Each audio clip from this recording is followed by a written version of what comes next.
you so much for joining us here at the 92nd Street Rewind. Thank you for joining us at home. We begin tonight with President Obama taking an unexpected victory lap today after what has been a remarkable period of legislative accomplishment. The big to-do list for the Democratic Party and this presidency breaking out in a sudden rash of check marks. I think it's fair to say that this has been the most productive post-election period we've had in decades. And it comes on the heels of the most productive 2 years that we've had in generations. One thing I hope people have seen during this lame duck, I am persistent. I am persistent. If I believe in something strongly, I stay on it. This lame duck Congress has been in session for 26 days. 26 days. And after what were essentially non-existent expectations going into this, maybe they'll name a few post offices or something. Well, probably not. Look what's happened. Look at what's happened.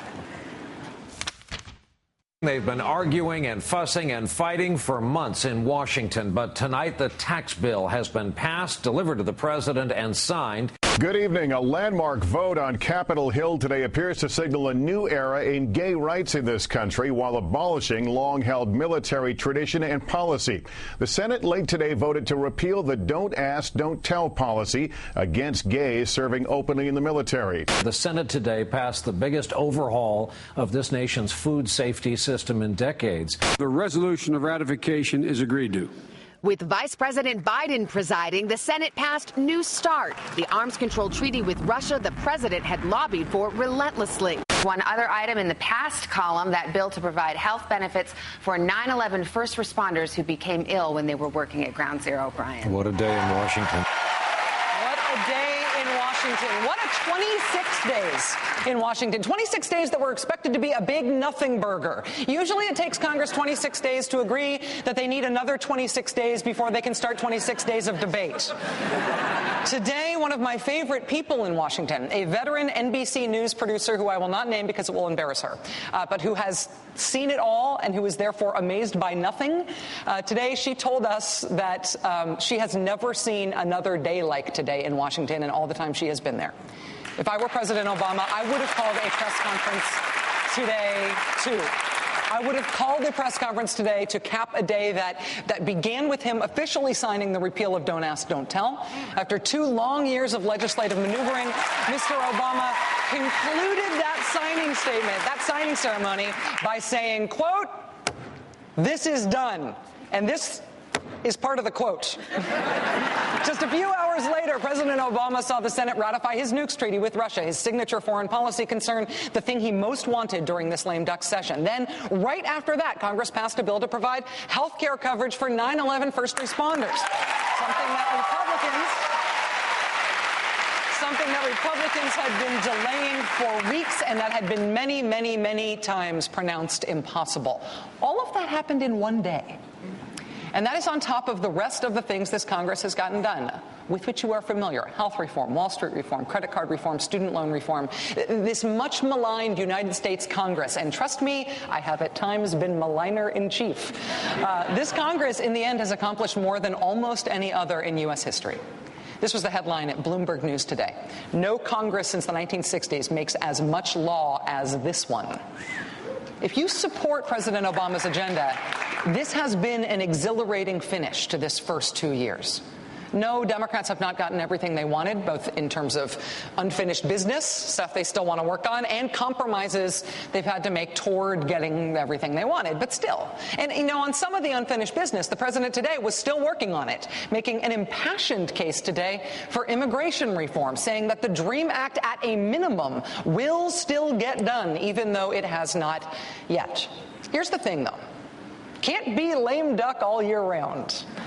In just a few short weeks, Republicans are about to have a lot more power in Washington. And what we have learned during this lame duck session could be really instructive in that regard. We've learned not just what Democrats wanted to do. That was fairly transparent. We've not learned just what Democrats will fight for and how they'll fight for it. That is evident. We've also learned what Republicans will fight for. What are Republican priorities? When Republicans have more power in the next Congress, when they are called upon to exert more leadership in Washington, what will they do with their leadership? What will they do with the power that they have when the new Congress starts in January?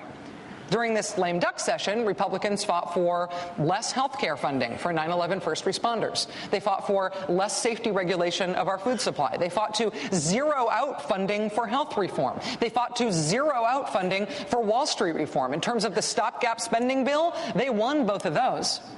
They put as their first priority bonus tax cuts for income over $250,000 a year. They said they would do nothing at all unless they got that. That was priority number one. They fought to completely eliminate the estate tax for the very richest estates in the country. And they fought to end unemployment benefits for Americans who are out of work. I know this is not news to you, but this is important going forward. Unemployment benefits. When the whole tax cuts compromise was being hashed out earlier this month, the big concession President Obama managed to wring out of the Republicans, right, was this 13-month extension of unemployment benefits. Republicans had been blocking that extension and many other extensions previous to it for a very long time. Having to give that up in exchange for these bonus tax cuts they were so desperate for the richest people in the country, having to give up extending unemployment benefits was not only painful for Republicans, it was a bridge too far for many Republicans on the right.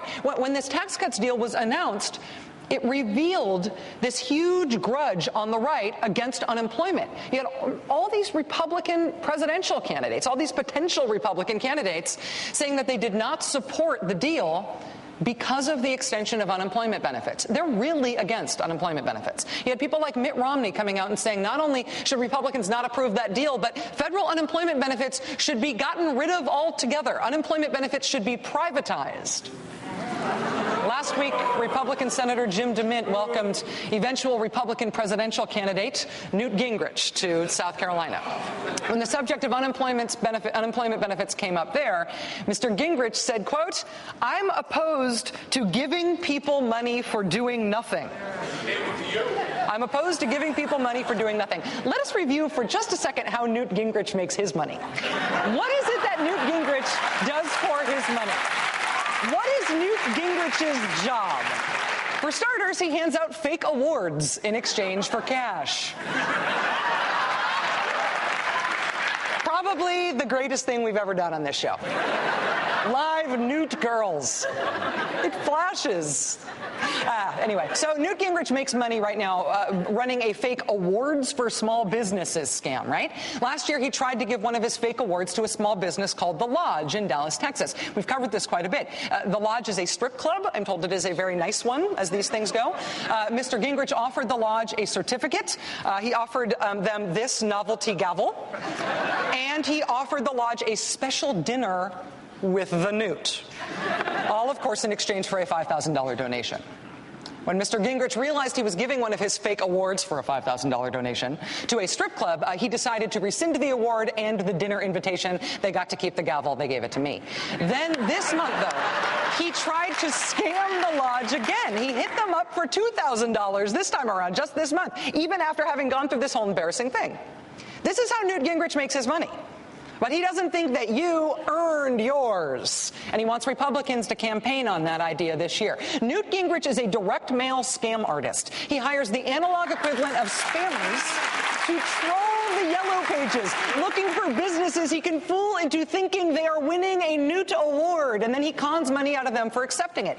You know, the first media job I ever had, somebody was running this scam at the mall that was by the station where I worked. These people would troll the mall, asking people to sign up for a free raffle. And then you'd get a call congratulating you that you won the raffle, you won the sweepstakes, come on down, come to our ceremony to get your award. And the award is a day-long sales pitch to pay for a timeshare. That's Newt Gingrich. That's what Newt Gingrich does for a living, the equivalent of this. And he is now trying to run for the Republican nomination for president by saying that people collecting unemployment insurance benefits that they paid into is the government giving people money for doing nothing. And he's against that. And he wants Republican candidates to be against that, too. Opposition to unemployed people is how the Republican Party is positioning itself heading into these crucial next 2 years. We have put in so much entitlement into our government that we really have spoiled our citizenry and said, you don't want the jobs that are available. Her fellow Nevada Republican, Congressman Dean Heller, recently warned that unemployment benefits may be creating a nation of hobos. He actually used the word hobos. If anything, continuing to pay people unemployment compensation is a disincentive for them to seek new work. Tom Corbett is the Republican candidate for governor in the great state of Pennsylvania. Mr. Corbett explaining at a campaign stop in Elizabethtown, quote, the jobs are there, but if we keep extending unemployment, people are just going to sit there. You know, we should not be giving cash to people who basically are just going to go blow it on drugs. You know, maybe this will work for Republicans. Maybe the country will look at that and say, you know what? You guys are right. Those darn unemployed people are a drain. Lazy hobos. They're going to blow all their handouts on drugs. Maybe this will work for Republicans politically. Maybe nobody in the country actually knows an unemployed person or is one themselves. Maybe the country wants this. Guys like Newt Gingrich who want to run for president are trying out some other things, too, that they want to be known for being against heading into 2012. I think it's fair to say they have, by killing jobs, become the party of food stamps. The party of food stamps. He's trying this one out. Have you seen this? Democrats have become the party of food stamps. Republicans are building their 2012 presidential campaigns on the contention that there shouldn't be unemployment insurance anymore. Democrats should be derided as the party of food stamps. See the pattern? And it's neat. Maybe that will work for them politically. But what if they put their money where their mouth is? Republicans are about to get more power in Washington. If they get the things that they are advocating for, what will it do to the country? Unemployment benefits and food stamps happen to be the two most economically stimulative things the government can do. Literally, I am not being hyperbolic. Look, they got ranked. You want to stimulate the economy? Most effective things you can do.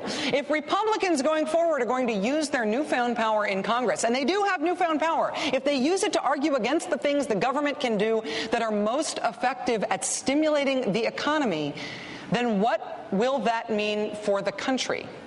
By attacking and vilifying unemployment benefits and unemployed people and food stamps, they're not just waging war on the people who are being hurt the most by this recession. They are attacking what would help the whole economy the most. They are attacking the economic recovery. If they get what they want, even if they get some of what they want, there will be an economic impact. Whether or not kicking the unemployed when they're down helps Republicans politically, who knows? Maybe it will. I don't think so. These policies will have a material impact on whether or not our country gets better, whether or not unemployment comes down, whether or not our country recovers from almost falling into another Great Depression. Would that help Republicans? Do they want that? Nobel Prize-winning economist and New York Times columnist Paul Krugman joins us next.